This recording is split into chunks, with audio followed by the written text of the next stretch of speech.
Okay, picture this. I'm standing right in the middle of these massive, high-vaulted royal halls. You know, the kind dripping in gold leaf and velvet. It's supposed to look incredibly impressive, right?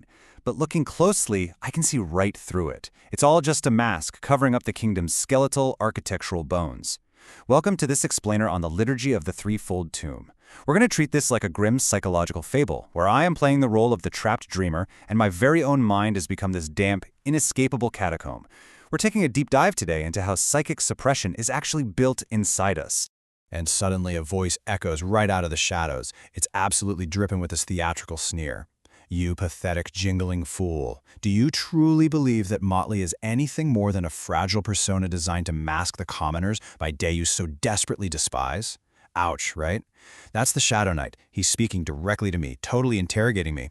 He's basically dragging my bloated superego right down into the dirt, forcing me to face my own repressed history. So, I quickly realize who is running this whole twisted show. It's the High Inquisitor.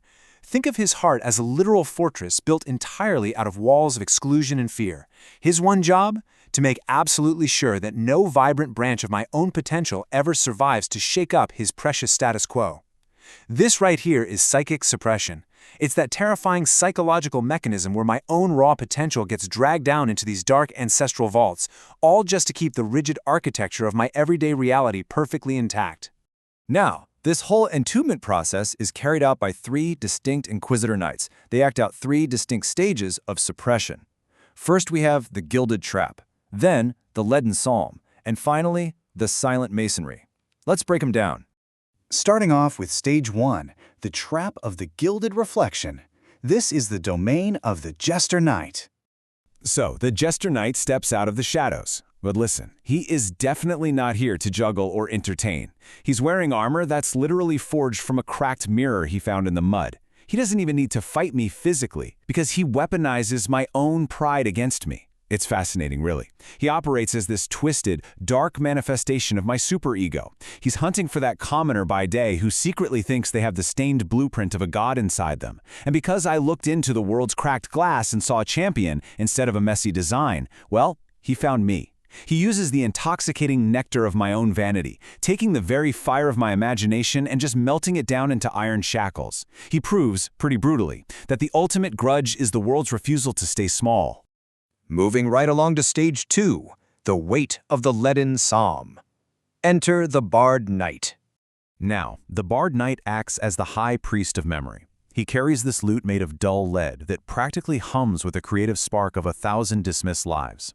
If the jester was the superego, the bard is my repressed id. He strikes just one single dissonant chord, and suddenly all my royal pretense dissolves into this suffocating mist of guilt and fear.